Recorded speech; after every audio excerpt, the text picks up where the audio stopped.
Assalamualaikum warahmatullahi wabarakatuh, sahabat YouTube semuanya. Jumpa lagi dengan Matahari dari Barat.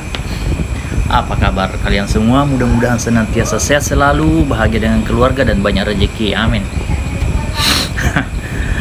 Kali ini kita akan membahas tentang Mahfud MD ya, yang baru-baru saja menjadi bakal cawapres Ganjar Pranowo. Ternyata dugaan kita selama ini tidak meleset, bahwa Mahfud MD ini selama ini ya kan menggembar-gemborkan tentang Panji Gumilang, kemudian akhirnya Panji Gumilang ini ditahan adalah karena Mahfud MD ini punya ambisi untuk menjadi cawapres. Dan tokoh Jawa Timur bahkan sekaligus Jawa Barat yaitu Pak Panji Gumilang ini adalah saingan terberatnya Mahfud MD, karena Mahfud MD ini adalah kader HMI dan Panji Gumilang juga kader HMI, tokoh Jawa Timur juga, tokoh agama juga, ya kan.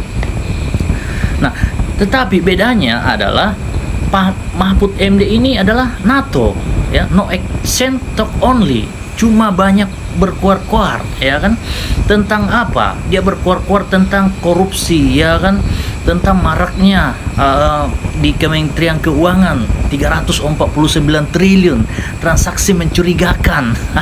Tetapi cuma diumbar doang ke publik, tidak ada penyelesaian. Sri Mulyani tidak diproses, ya kan. Terus orang-orang yang disinyalir melakukan itu tidak ditangkapi atau tidak diproses secara hukum, padahal begitu mudahnya Mahfud MD mengungkap orang-orang tersebut, nama-nama tersebut. Karena apa? PPATK itu punya data, bank-bank itu punya data, ya kan, dari mana dan kemana transaksi-transaksi itu mengalir. Tetapi kenapa dengan jabatan yang strategis itu Mahfud MD tidak melakukan itu? Kenapa? Jangan-jangan Mahfud MD ini dapat jatah dari orang-orang itu sehingga punya modal untuk menjadi cawapres. Jangan-jangan, ya. Nah, sementara saingan terberatnya Pak Panji Gumilang sampai saat ini proses hukumnya tidak jelas, masih ditahan di polisi, ya kan. Padahal MUI sendiri sudah mendatangi kantor polisi bahwa sudah selesai urusannya dengan Panji Gumilang, ya kan, sudah saling memaafkan, ya kan. Karena apa? Persidangan nanti kan ujung-ujungnya akan menghadirkan saksi-saksi atau ahli-ahli dari MUI sendiri. Nah, MUI sendiri sudah akur dengan Panji Gumilang, jadi apa masalahnya lagi, ya kan. Jadi ditahannya Pak Panji Gumilang itu kan adalah alasan penistaan agama, ya kan. Dan dalam hal ini MUI sendiri sudah akur dengan Pak Panji Gumilang, tapi kenapa belum dibebaskan juga? Rupanya inilah jawabannya. Ternyata Mahfud MD ini mungkin, ya kan, sengaja menahan Panji Gumilang ini lama-lama supaya Panji Gumilang ini tidak dilirik oleh capres-capres lainnya, sehingga tampillah Mahfud MD ini sebagai calon wakil presiden. Licik sekali, ya, jangan-jangan licik sekali, ya. Nah, apalagi talk only-nya Pak Mahfud MD ini, ya kan, dengan posisinya sebagai koordinator politik hukum dan HAM ini harusnya bisa mengungkap, ya kan, kasus-kasus narkoba siapa-siapa saja bandarnya. Terus judi online yang kata Aiman itu di tahun 2023 ini perputaran uang judi online itu sekitar 200 triliun. Ya.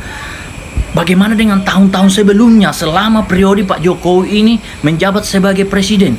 Judi online ini tidak bisa diberantas, ya kan? Korupsi, kolusi, dan dinasti ini malah menjamur. Bahkan Mahfud MD sendiri mengatakan bahwa korupsi di zaman sekarang itu lebih parah dari zamannya Pak Harto. Artinya korupsi di zamannya Jokowi ini lebih parah dari Soeharto, ya kan.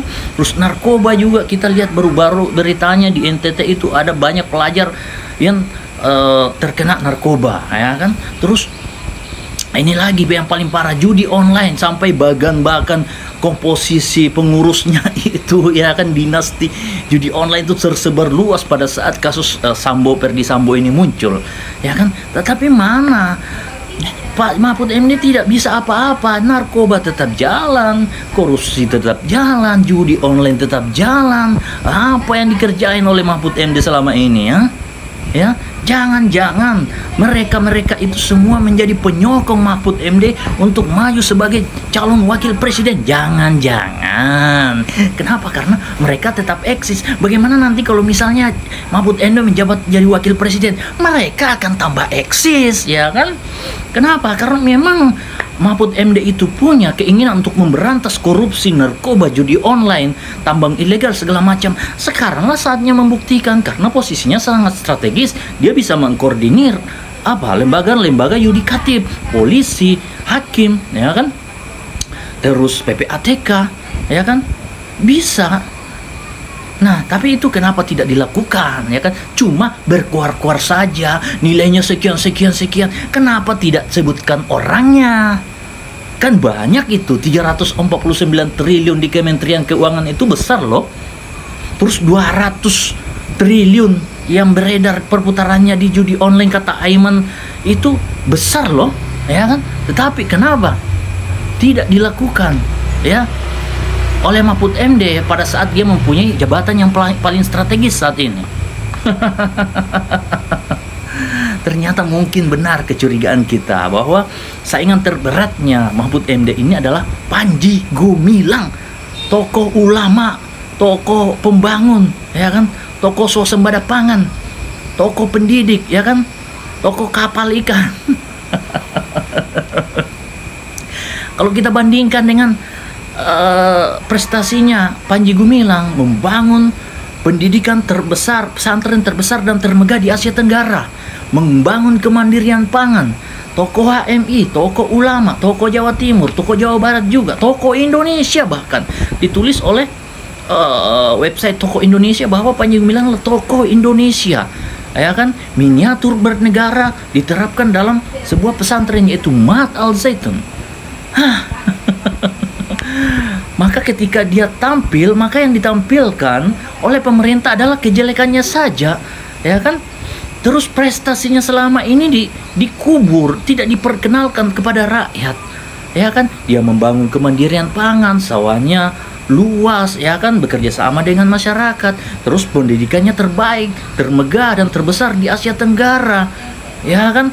Terus membangun kapal ikan yang akan menangkap ikan-ikan yang ada di Indonesia yang selama ini dinikmati oleh asing, oleh pencuri-pencuri ikan. Nah, jadi kecurigaan kita selama ini ternyata terbukti, ya.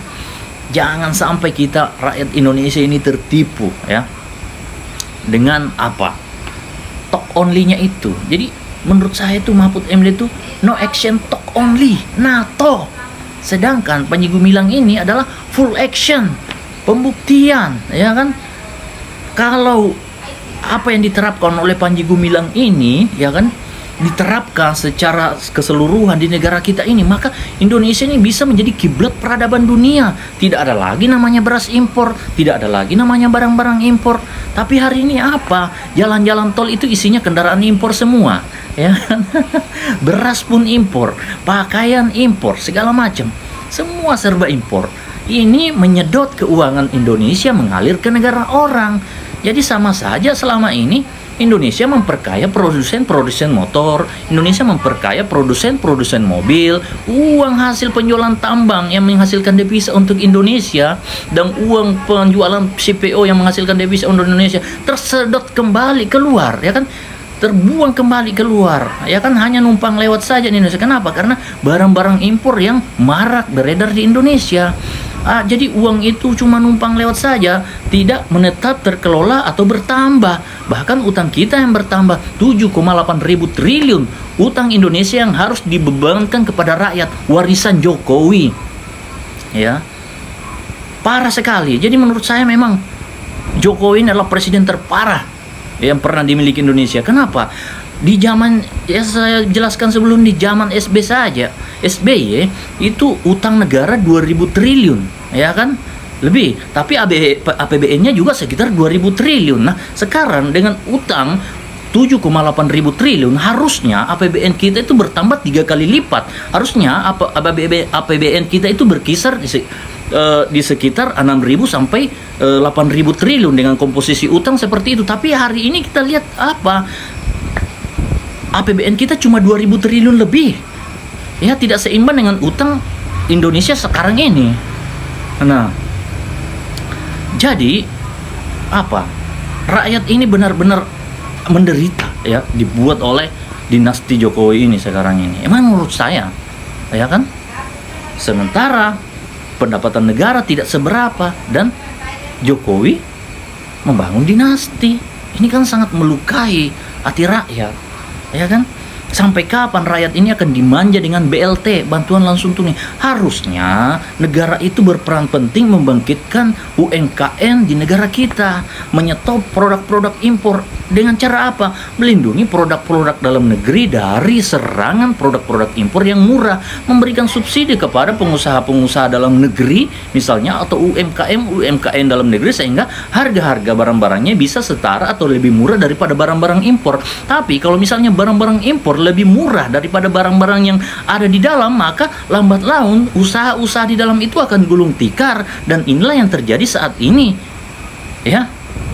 Jadi kita benar-benar salah. Kemunculan Jokowi ini seolah-olah dulu ya akan menjadi seorang satria piningit, ya kan, yang mampu mengantarkan Indonesia ke apa? Menjadi negara yang gemar ripoloh jenawi, ya kan? Yang bisa apa? Membangkitkan produk dalam negeri. Ya kan? Yang akan menjadikan Indonesia sebagai kiblat peradaban dunia. Tapi apa? Hancur harapan kita hari ini. Ternyata korupsi, kolusi, nepotisme, judi online, narkoba makin marak. Ternyata kita salah, ya kan? Terus terang saya juga salah. Betul-betul saya berharap bahwa keterpilihan Jokowi pada 2019 itu dia akan menjadi satria piningit yang selama ini diceritakan oleh apa? Sejarah-sejarah Jawa, bahwa akan muncul seorang satria piningit yang akan membawa perubahan besar bagi Indonesia, menjadikan Indonesia gemar ripoloh jenawi, total tentram, kartar harja segala macam. Ternyata salah. Yang terjadi adalah Indonesia saat ini terjebak dalam utang 7,8 ribu triliun, ya kan? Narkoba ya semakin marak, judi online peredarannya 200 triliun, dan ini terjadi di zaman Jokowi.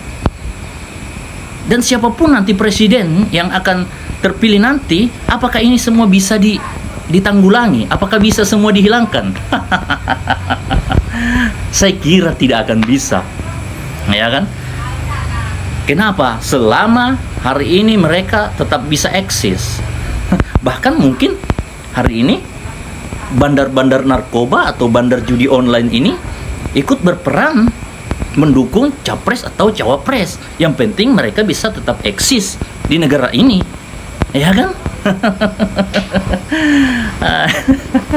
Jadi benar-benar ya, negara-negara pengimpor kendaraan itu berpesta pora menyedot uang-uang dari Indonesia. Kenapa? Karena kebijakan pemerintah yang berpihak kepada asing, sehingga membuat produk-produk dalam negeri, pengusaha-pengusaha dalam negeri gulung tikar, ya kan? Karena persaingan harga yang tidak seimbang dan tidak memihaknya pemerintah kepada produk-produk dalam negeri, ya kan? Nah, pertahanan keamanan, ya kan?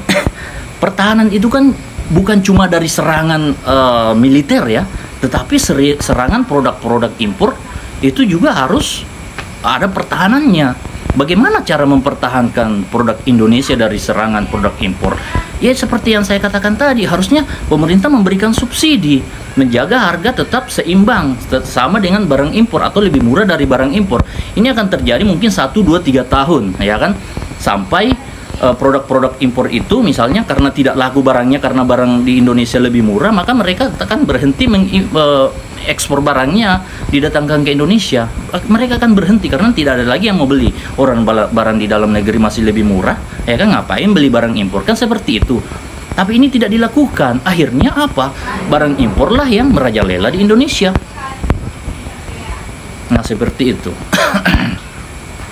Jadi kita gagal membangun pertahanan dari serangan produk impor, ya kan? Sampai hari ini beras masih impor, sampai 2 juta ton beras diimpor. Waduh, gila.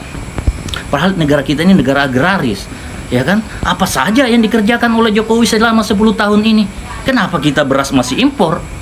Apa gunanya utang 7,8 ribu triliun kalau hari ini beras masih impor? Saya harap rakyat Indonesia terbuka pemikirannya bahwa yang namanya Satria Piningit itu belum ada tampil di Indonesia, ya. Jangan kita dibohongi dengan pemberitaan-pemberitaan yang katanya wah kepuasan rakyat segala macam seperti ini. Salah. Justru korupsi tambah besar. Kata mantan ketua P3 Bang Romi, ya kan, 99,9% pejabat daerah itu korup. Ya kan? Artinya apa? Korupsi makin merajalela. Ya kan, belum lagi pernyataan Aiman tadi itu 200 triliun peredaran uang judi online. Ya kan? Ada nggak yang kerja di negara ini? Satria Piningit dari mana itu? Satria Piningit mana yang membawa negara ke dalam utang hingga 7,8 ribu triliun yang akan diwariskan kepada rakyat? Matahari dari Barat. Assalamualaikum warahmatullahi wabarakatuh.